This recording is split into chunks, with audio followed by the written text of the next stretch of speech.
La vida o la historia no es cíclica, ¿sí? Los hindúes piensan que la historia es cíclica, pero aunque hay cosas que sean cíclicas dentro de la historia, no significa que la historia sea cíclica, sino que la historia tiene un principio y tendrá un fin.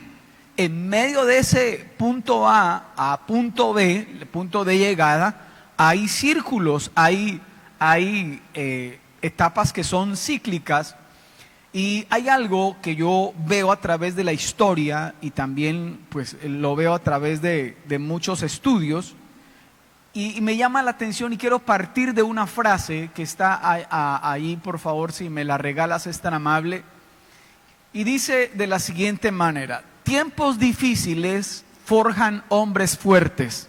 Y cuando hablo de hombres, no solamente es el género masculino, sino masculino y femenino. Tiempos difíciles forjan hombres fuertes. Hombres fuertes crean tiempos buenos o fáciles. Tiempos fáciles o buenos producen hombres débiles, y hombres débiles crean tiempos difíciles. Le voy a pedir que usted lea esa declaración conmigo, si usted cree estar de acuerdo. ¿Listo? 1, 2 y 3. Tiempos difíciles forjan hombres fuertes. Hombres fuertes crean tiempos fáciles. Tiempos fáciles producen hombres débiles, y hombres débiles crean tiempos difíciles. Entonces, tenemos una gran tarea. Nosotros como padres de familia, en general, tenemos la mentalidad de hacerle la vida mucho más fácil a nuestros nietos, a nuestros hijos, para que no sufran lo que nosotros sufrimos, para que no pasen lo que nosotros pasamos. A algunos de ustedes les tocó una vida muy dura, ¿sí? No había lavadora, así que a lavar al río o a lavar a la quebrada, ¿sí? Mediodía metido esa señora allá con el agua aquí. Hoy en día sufre de las piernas porque fue estar mucho tiempo allá. Otro no había lavadora, así que en el lavadero, allí y toda la cuestión. Otras personas en ese tiempo no había gas domiciliario, no había una estufa eléctrica, era cocinar a leña. Y vaya, busque la leña, vaya todas las tardes por leña, almacene leña. El humo afectaba la salud de esa persona que cocinaba. Así que hay personas que les tocó muy duro y muy difíciles. Muy difíciles. ¿Estamos de acuerdo con eso? Y está bien que como padres de familia nosotros pensemos en el hecho de decir: quiero que mis hijos no pasen por lo que yo pasé. Es válido eso. Pero creo que hacemos un poco favor cuando no le enseñamos ciertas cosas a nuestras generaciones, que creo que nuestras generaciones sí o sí deben aprender. Y que es mejor que lo aprendan con nosotros, que los amamos, y no que lo aprendan por fuera. No sé si me hago entender. ¿Decimos amén? Porque quizás si lo aprenden por fuera, allá afuera no tendrán compasión de ellos. Si lo aprenden con nosotros, es un poquito más fácil. Así que permítame enseñar o predicar esta palabra, que lo que busca es tener un equilibrio que tiene que ver con la proyección de nuestras generaciones. Pensaría yo que los tiempos que estamos viviendo hoy en día son mucho más fáciles que los tiempos que vivimos hace 30 o 40 años. ¿Alguien está de acuerdo conmigo en eso? Sí, o sea, son más fáciles. Pero recuerde lo que decía allí la declaración, que los tiempos fáciles, ¿qué clase de personas forjan? Gente débil, gente débil. Y hoy en día se habla acerca de la generación de cristal, ¿sí o no? Ok, ahora, respecto a ese término, hay muchas cosas que son un mito, que realmente no es así. No son una generación de cristal, ¿sí? Como tal. No son tan débiles como nosotros pensamos. En unas áreas son muy fuertes, pueden llegar a ser más fuertes que nosotros, pero en otras áreas quizás no están preparados para afrontar ciertas situaciones que nosotros como padres tenemos el deber y la obligación de prepararles y de formarles. ¿Me estoy haciendo entender hasta el momento? Entonces, el apóstol Pablo, él no tuvo hijos biológicos, pero el apóstol Pablo tuvo hijos putativos que él prácticamente adoptó. Y uno de ellos es un joven llamado Timoteo. Y Pablo le escribe a ese hijo putativo llamado Timoteo, le escribe 2 cartas. 2 cartas le escribe. Y en la segunda carta que le escribe, ya Pablo está anciano. Pablo está en una cárcel. ¿Sí? Tiene casa por cárcel Pablo. Le queda poco tiempo de vida. Así que prácticamente es una de las últimas, o si no la última carta que Pablo le va a escribir a ese hijo. Y en el capítulo 2 de segunda carta a Timoteo, el verso número 2, Pablo le dice esto a Timoteo, le dice: lo que has oído de mí ante muchos testigos, esto encarga a hombres fieles que sean idóneos para enseñar también a otros. En otras palabras, Pablo lo que se propone es romper un tipo de círculo vicioso y levantar una generación de personas y de cristianos fuertes. Por eso Pablo dice allí, si me vuelves a regalar el texto, por favor, Jazz, un momento. Pablo dice allí, dice: lo que has oído de mí. O sea, aquí está Pablo. ¿A quién le está hablando? A Timoteo. Entonces Pablo, aquí abajo está Timoteo, dice: esto encarga a hombres ¿qué? Fieles. Entonces aquí va una otra generación. Pablo, Timoteo. Pablo le dice a Timoteo: esto que yo te he enseñado, enséñalo a hombres fieles. Y después dice: y que esos hombres fieles sean idóneos para enseñar también a otros.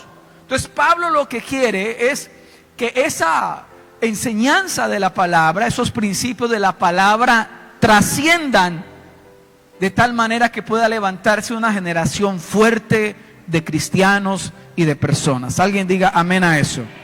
Usted puede ver, dale un aplauso a Dios por su palabra. Entonces, como padres de familia queremos dejar un legado a nuestros hijos. ¿Es así o no es así? Pero a veces nos preocupamos más por dejar una herencia que por preparar los herederos. No sé si usted conoce historias de personas que la lucharon muy duro y muy fuerte en la vida para dejar una herencia económica. Gente que luchó muy fuerte y levantó una empresa o un emporio o un negocio que al tiempo se volvió reconocido. Pero no es sino que haya muerto la persona que heredó o quien dejó la herencia, no es sino que haya muerto para que en pocos años el hijo, la hija o los hijos, ¿qué? Acabaran con todo. ¿Qué pasó allí? Pues a lo mejor puede ser, lo más seguro, es que esta persona se esforzó mucho por dejar una herencia, pero no tuvo la suficiente fuerza, dedicación y preparación para preparar el corazón de los herederos. ¿Aló? Tiempos difíciles forjan hombres fuertes. Hombres fuertes crean tiempos fáciles. Tiempos fáciles forjan gente débil. Y la gente débil forja tiempos difíciles. Entonces, la pregunta que yo le hice al texto, o se lo hice al apóstol Pablo, es: ¿cómo entonces podemos nosotros levantar generaciones fuertes? Y en esa misma carta que Pablo le escribe a Timoteo, encontré algunas respuestas. Y permítame hablarle de 4 aspectos para que nosotros levantemos generaciones fuertes. La primera es esta. Lo encontramos en el versículo 1, ¿sí? Y dice de la siguiente manera. Le dice, por favor léalo conmigo, 1, 2, 3. Tú pues, hijo mío, esfuérzate en la gracia que es en Cristo Jesús. Y de ahí tomé el título de esta palabra. Tú pues, hijo mío. Así que el primer principio que yo veo que Pablo aplicó para que su hijo putativo Timoteo fuera fuerte y estable es que lo animó a esforzarse. ¿Cómo levantar generaciones fuertes? Anime a sus generaciones a esforzarse. Y cuando digo esto no me refiero solamente a hijos o a nietos o a sobrinos, sino también que me refiero a personas que usted tiene bajo su autoridad, por así decirlo, y es un reto también para usted desarrollar estos principios con ellos. Y lo primero es animarles a esforzarse. Dele una palmadita, ya que no puede darle la patadita de la buena suerte al que está a su lado, dele una palmadita en la espalda y dígale: esfuérzate, hijo mío.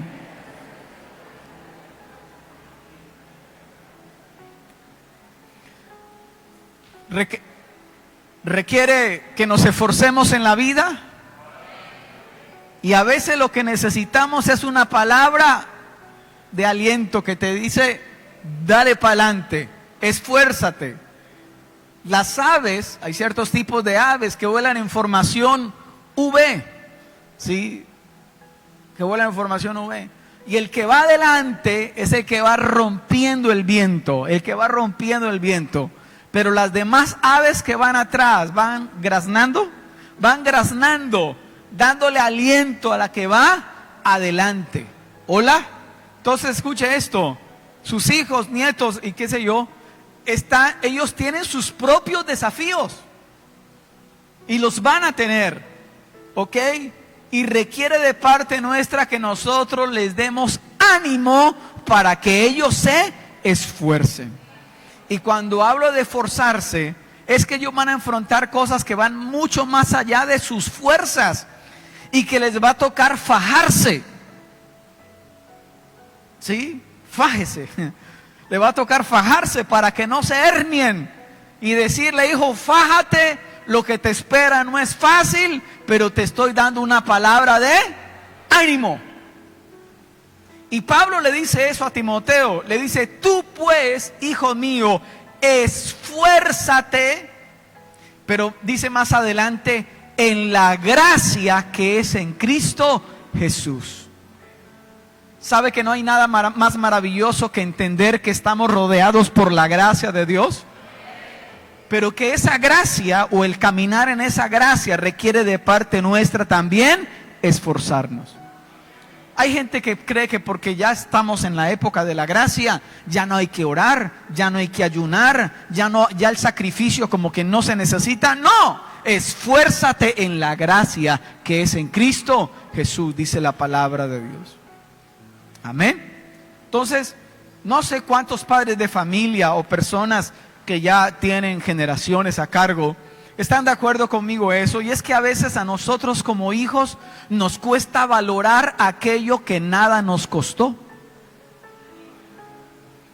que no nos costó ningún esfuerzo, nos cuesta valorarlo, ¿sí? Ahora que mis hijos han entrado en otra etapa y sobre todo con mi hija, ¿sí? Ella ahorita está alcanzando a dimensionar el valor del dinero. Está trabajando, su primera chamba. Bueno, su primera no, eso ya ha tenido más trabajos que... Sí, pero ahorita ella dice: uy, pero es que no me va a alcanzar, ¿y cómo voy a hacer? Y todo eso. Y lo que de pronto en años atrás para ella eso era siempre hay o qué sé yo, y no alcanzaba a dimensionar el costo del dinero. ¿Hola? Entonces, a veces nos sucede que lo que nada nos cuesta, lo hacemos fiesta. ¿Hola?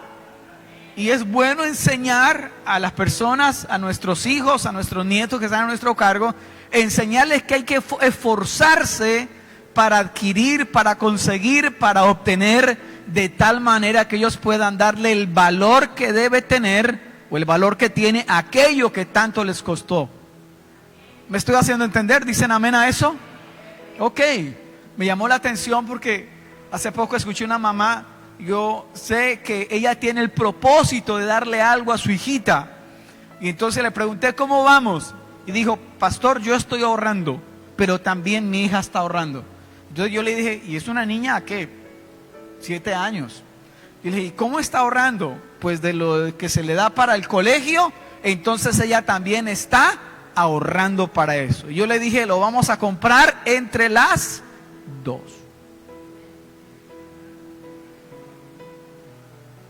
Entonces, cuando adquieran eso y lo puedan comprar, a lo mejor esa niña le va a dar un mayor valor a eso que adquirieron porque le costó esfuerzo.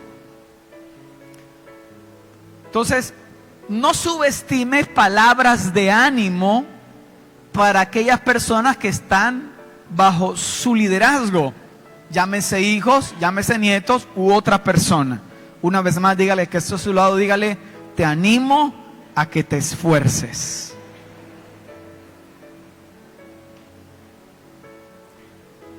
Lo segundo, ¿cómo levantar generaciones fuertes? Con base en la fórmula del apóstol Pablo. Adviértales acerca del sufrimiento. ¿Advertirles acerca de qué? Del sufrimiento. ¿Queremos que nuestros hijos sufran? No. ¿Cuántos padres aquí hemos tratado de evitar al máximo que ellos sufran? Sí, hemos querido que ellos estén bien, que todo lo tengan a la mano, en fin. Pero en la vida sí o sí hay sufrimiento. Y es mejor advertirles de antemano, de decirles, hijos, en la vida se sufre. Es más, la Biblia dice, por ejemplo, que el amor es sufrido. ¿Aló? Así que en el amor se sufre. ¿Cuántos lo han comprobado? ¿Cuántos sufridos hay aquí? El versículo número 3, mire lo que Pablo dice a Timoteo, le dice, tú pues sufre. Y en este caso dice, sufre penalidades como buen soldado de Jesucristo. Pablo aquí le dice a Timoteo, y le habla en términos militares, tú eres un soldado de Jesucristo. Y una cosa que está implícito en la vida militar, sí o sí, de alguna manera, es el sufrimiento. Tú pues sufre penalidades como buen soldado de Jesucristo. Una de las características de las generaciones actuales es que no saben, quieren, pero no saben cómo manejar la frustración.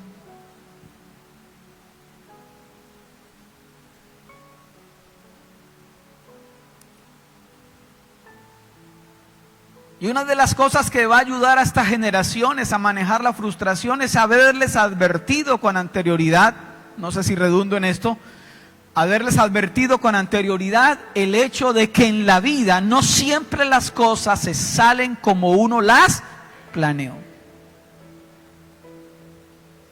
¿Aló? Cuando usted corrige a sus hijos, hay sufrimiento. Sufre el corregido y sufre el que corrige. ¿Aló? La Biblia dice, por ejemplo, que Dios se duele del castigo. Así que en la corrección hay sufrimiento. Sufre el que corrige. Típica frase de un padre de familia, de una madre de familia, cuando va a corregir a sus hijos y le dice, esto me va a doler más a mí. Sí. Ahora, hay que decirle a nuestros hijos, escucha acá, o a las personas que lideramos, que en la vida hay sufrimiento, pero que nosotros escogemos más bien, el tipo de sufrimiento que queremos tener. Que es mejor sufrir el dolor de la disciplina que el dolor de los resultados de la indisciplina. ¿Aló? Mira a alguien que está cerca, dígale, tú decides qué clase de sufrimiento quieres. En el verso 8 y 9, hablando de esto mismo, Pablo le dice a Timoteo, acuérdate de Jesucristo. Lo pone como referente a Jesús, del linaje de David, resucitado de los muertos, conforme a mi evangelio, que dice 9, en el cual sufro penalidades, hasta prisiones, como si fuera un malhechor, mas la palabra de Dios no está presa. Pablo mismo se pone como un ejemplo y le dice a su hijo putativo Timoteo, le dice, yo también sufro penalidades a causa de Jesucristo. Pablo está diciendo, yo asumo eso. Yo asumo que cuando le entregué mi vida a Jesús y ser predicador del Evangelio de Cristo, iba a sufrir penalidades. Pero está bien, no hay problema, hace parte del paquete. ¿Aló? Entonces escucha acá, el sufrimiento hace parte del paquete de la vida. Pero debemos enseñar a nuestras generaciones que ellos deben escoger qué tipo de sufrimiento quieren. El problema nuestro, escucha acá, es que escogemos sufrir por lo que no teníamos que haber escogido sufrir. Y por lo que tenemos que sufrir realmente, no sufrimos. La Biblia dice, y nadie padezca a modo de ladrón o de malhechor. Hay gente que padece o sufre por tomar malas decisiones. No debió haber sido así. Pero el tomar buenas decisiones también va a implicar sufrir. Pero a la postre va a haber un mejor resultado. ¿Cuántos dicen amén a eso? Entonces el problema, escucha acá, es cuando escogemos sufrir por aquello que no deberíamos estar sufriendo. La chica esta que sufre por amor y que llora porque me dejó, me abandonó, descubrí que está charlando con otra. Y entonces, pastor, y no sé qué hacer. Bueno, y ese muchacho, ¿cómo es? A ver. Y mire, pastor, aquí le muestro la foto de perfil. Y uno ve la foto de perfil del muchacho y uno mira a la muchacha.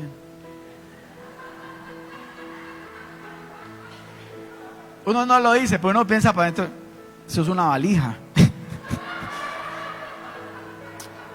Y uno le haga como decirle, ¿y usted está sufriendo por esto? Uno no se lo dice, pero uno piensa para adentro, y esta muchacha le mete en la cabeza una turbina, por Dios bendito.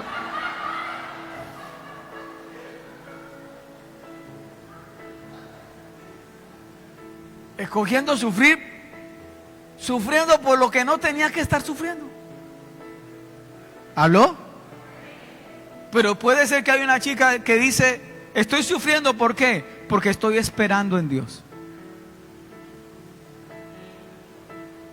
Siento la presión de mis amigas que me dicen, ay, tan boba, ¿y usted para cuándo novio?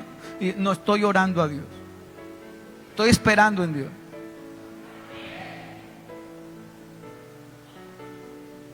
Entonces, dígale esto a su vecino, dígale, al sufrimiento hay que salirle al encuentro. Ajá. ¿Usted sabe cuántos universitarios están colgados en este final de semestre? Corriendo detrás de profesores, colabóreme, la colaboración. ¿Por qué? Escogieron sufrir al final, porque no les salieron al encuentro al sufrimiento inicialmente, de hacer sus trabajos tempranamente, en el tiempo correcto, para que en estos tiempos no estuvieran sufriendo. ¿Aló? Entonces, al sufrimiento hay que salirle al encuentro. Cuando una persona ahorra, costo de oportunidad, está saliendo al encuentro, se está fajando, absteniendo, porque está ahorrando para un propósito. Y mientras ve que todos gastan, a los que están a su lado, esta persona decide sufrir, ahorrando, pero a la postre hay un resultado de ese sufrimiento. No sé si me hago entender. El decir no ahorita puede implicar para alguien un sufrimiento, pero a la postre la Biblia dice que trae un fruto apacible, dice la palabra del Señor. Entonces, hay que advertirles a nuestros hijos acerca del sufrimiento. Quisiera protegerte de todo, pero no siempre voy a estar. Y no siempre voy a poder. Y hay que decirle a estos chicos, a estas generaciones de hoy en día, decirle, quiero decirte algo, quiero que entiendas algo. El 10% de la vida es lo que nos sucede, pero el 90% de la vida es la actitud que nosotros ponemos frente a lo que nos sucede. Así que tú decides amargarte la vida o tú decides aprender aún de las circunstancias difíciles. ¿Sabe qué me llamó la atención? Hace poco vi la historia de un hombre joven todavía, pintor, unos cuadros espectaculares. El hombre salió del campo, pero con un don a la pintura, una cosa tremenda. Y entonces lo entrevistaban Y le decían, ¿y cómo fue que tú descubriste que tenías ese don? Y el hombre dijo algo como esto, dijo, lo que pasa es que mi mamá es sordomuda. Entonces cuando mi mamá me mandaba un mandado, pues como nos comunicábamos era a través de dibujos. Entonces mi mamá me dibujaba una ruedita, queriendo decir que cuando fuera a la tienda le trajera galletas, ¿sí? Entonces yo le preguntaba a través de dibujos si una galleta de sal o una galleta de dulce. Entonces conforme, si era carita feliz en la carita, en el dibujo, entonces una de dulce. Y así sucesivamente fue que este muchacho, a pesar de la dificultad que atravesaba su mamá o de esa limitación de ser sordomuda, este chico fue que descubrió o aprendió, no lo sé, el arte de pintar. Dile a alguien que está a tu lado, dile, 10% de la vida es lo que te pasa. Dile, el 90% es tu actitud frente a lo que te pasa.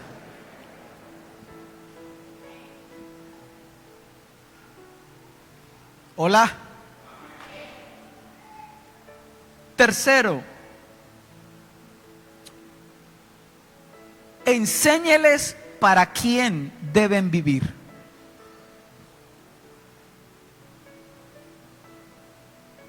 ¿Para quién deben vivir? Todos vivimos para alguien. Y en el verso 4, Pablo le dice a Timoteo, ninguno que milita, acuérdense que está hablando en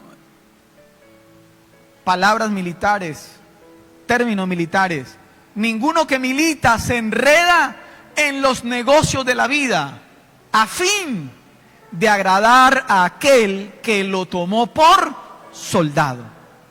Timoteo, tú no vives para agradarte a ti mismo. Entiende que tú vives para agradar a Jesucristo, quien te tomó por soldado. Den un aplauso fuerte a Dios.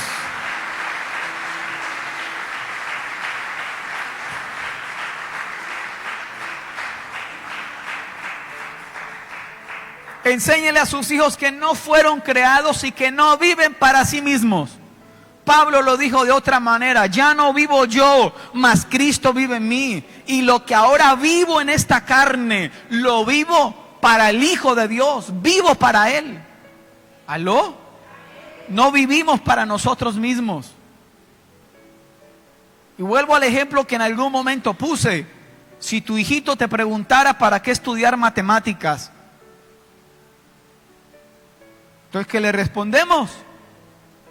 No, mijo, lo que pasa es que para que pases a la universidad. Ah, ok, ¿y para qué la universidad? Pues para que tengas un buen trabajo. ¿Y para qué tener un buen trabajo? Pues para que tú tengas tus cosas, tu casa, tu carro y toda la cuestión. ¿Y para qué yo tener casa y carro? El problema nuestro es que hemos confundido los fines con los medios. Y casa, carro y todo esto no son fines, son medios. Pero cuando tú le dices a ese hijito que te pregunta por qué estudiar matemáticas, y tú le dices porque a través de las matemáticas vas a conocer a Dios y la perfección de Dios, y porque a través de las matemáticas vas a servir a Dios sirviendo a otros. Entonces tú le estás enseñando a ese niño que no vive para él mismo, sino que debe vivir para Dios, sirviendo a otros. ¿Aló? No vivimos para el Estado, ni para el gobierno de turno. Jesús dijo, cuando mirando una moneda que tenía la cara del César, ¿sí es lícito dar tributos al César? Y Jesús preguntó, ¿de quién es esta cara? Del César. Dad al César lo que es del César y a Dios lo que es de Dios. Si esta moneda tiene la cara del César, dad al César lo que es del César. Sí, pero nosotros no tenemos la imagen del César. Fuimos hechos a imagen y semejanza de Dios. Le pertenecemos a Dios.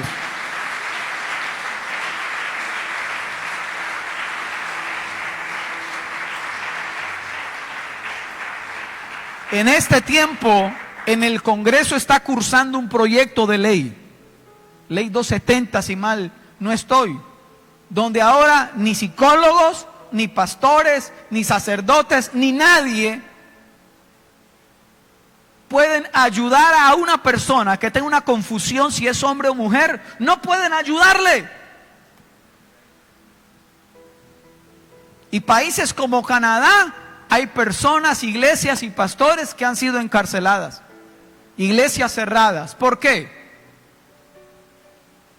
Porque proyectos de ley como estos se han hecho ley. No somos del Estado. ¿Aló? El Estado está puesto para nuestro servicio y no al contrario. Entonces, enseñarle a nuestros hijos, no vivimos para agradar al hombre. Vivimos para agradar a Dios. La Biblia dice en Isaías que fuimos creados para alabanza de su gloria. Y hay que decirle a los hijos, hijos, debes tener temor a Dios, respeto a Dios. Y si tú tienes temor a Dios en el corazón, te va a ayudar a caminar en justicia y en rectitud. Y cuando tú andas en el temor de Dios en el secreto, Dios te recompensará en público.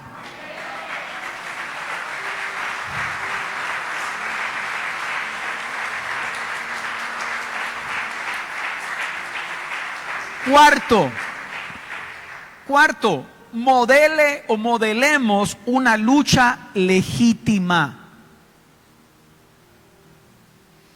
O enseñémosles a luchar legítimamente. En el verso 5, Pablo le dice a Timoteo, y también el que lucha como atleta, ahora pasa la figura de un atleta, dice, no es coronado, sino lucha como legítimamente. Hijo, vas a requerir de disciplina.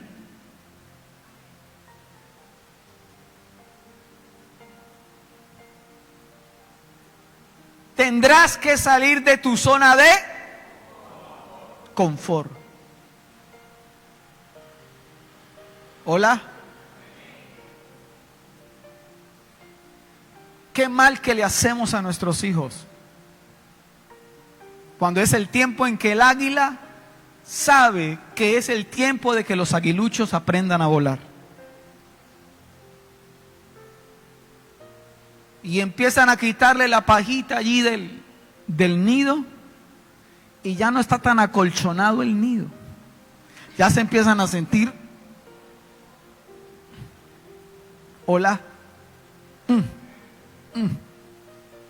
y llega un momento donde mamá águila se pone a sus polluelos aquí encima, se los lleva volando sobre las alturas. Yo creo que los polluelos dicen, qué paseo tan chévere.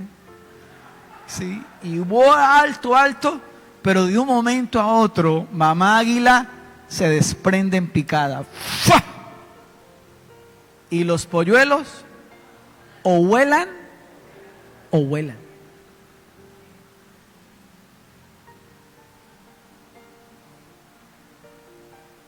Así que cuando su hijo, espero no pase, pues consigue mujer, pero no, mijo, aquí una piecita, aquí todos cabemos.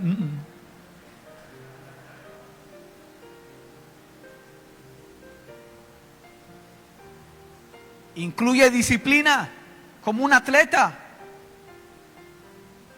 Luchar legítimamente. Hijo, puedes prosperar en la vida, pero no engañes, no mientas, no pases por encima de nadie. Si no es moral, si no es legal y si no es ético, no lo hagas. Aunque eso implique perder inicialmente. Pero debes luchar legítimamente. ¿Aló? Pero si nos ve mentir a nosotros, no estamos modelando una lucha legítima. ¿Aló? Hijo, hay que ser leales en la relación.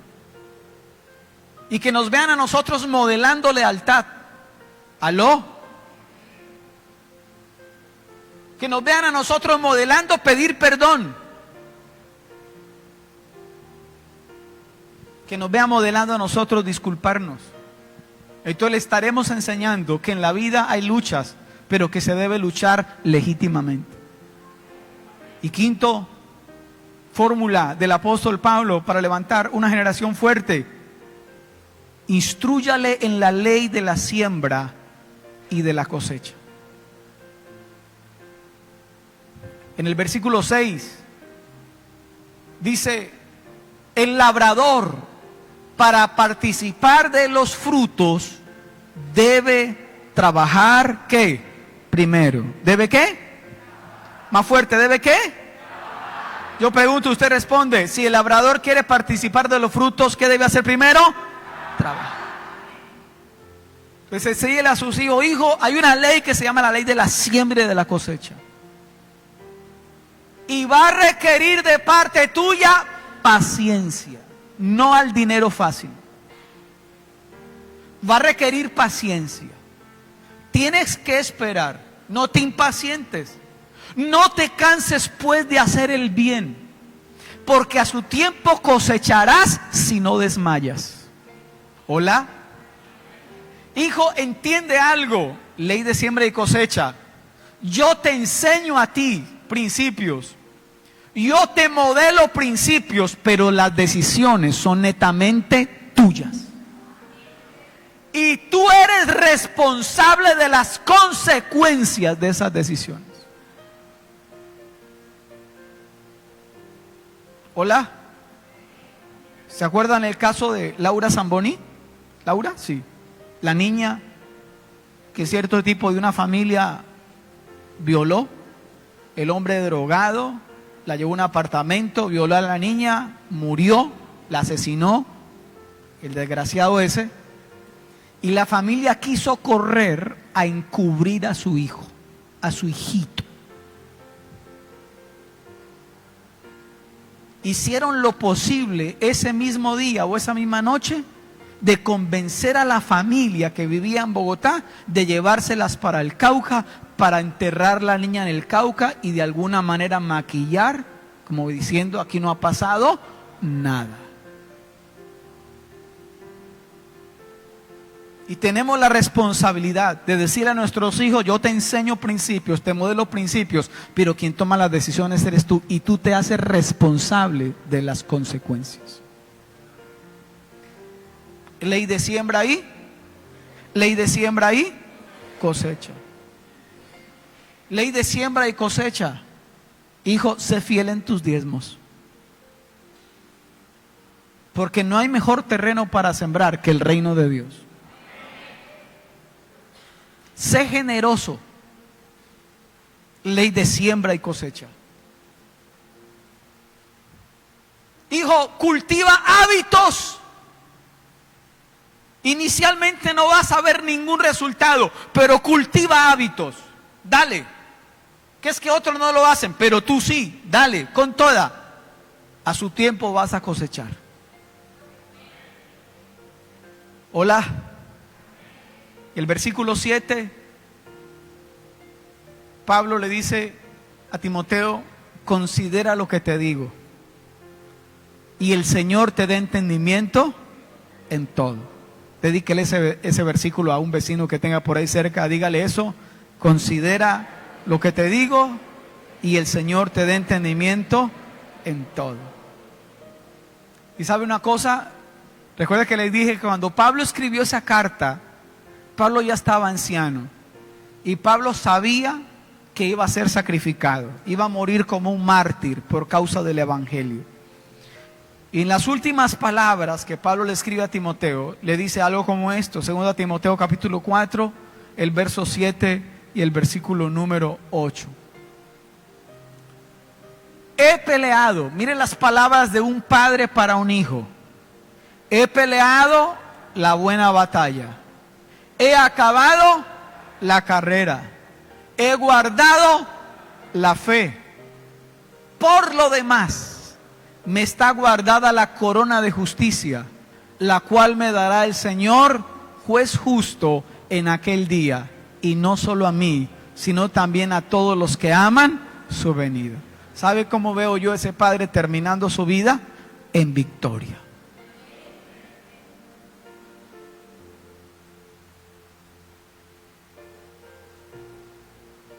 Dígale a alguien que tenga cerca, tú pues, hijo mío. ¿Le puedo pedir el inmenso favor que se ponga sobre sus pies, es tan amable?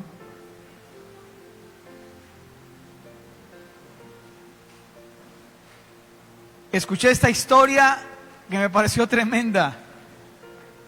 Un chico de 14 años, mira acá, un chico de 14 años, que un día escuchando palabras como estas que he predicado hoy, ese chico de 14 años tomó una decisión: escribir una carta.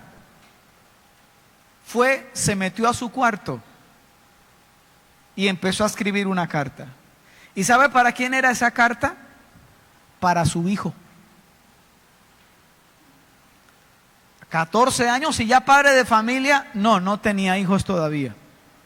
Pero desde ya le estaba escribiendo una carta a su hijo, al hijo que aún no conocía.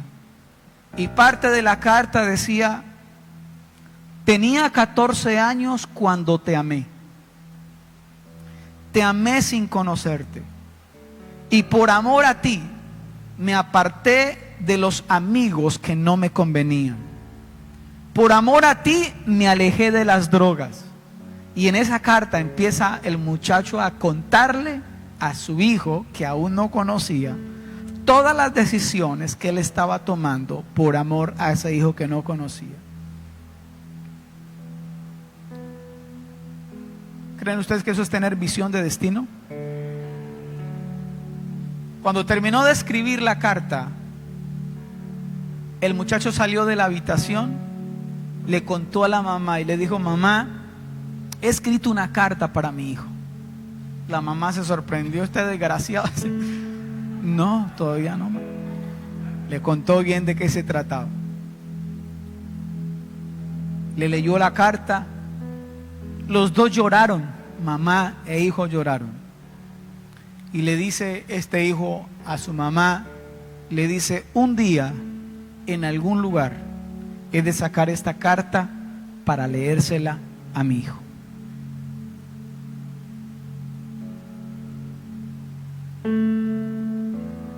Tiempos difíciles forjan hombres fuertes. Tiempos fuertes forjan hombres. Tiempos difíciles forjan hombres fuertes. Hombres fuertes forjan tiempos buenos o fáciles. Pero aquí está el quiebre. Los tiempos fáciles. Y eso es lo que no podemos permitir.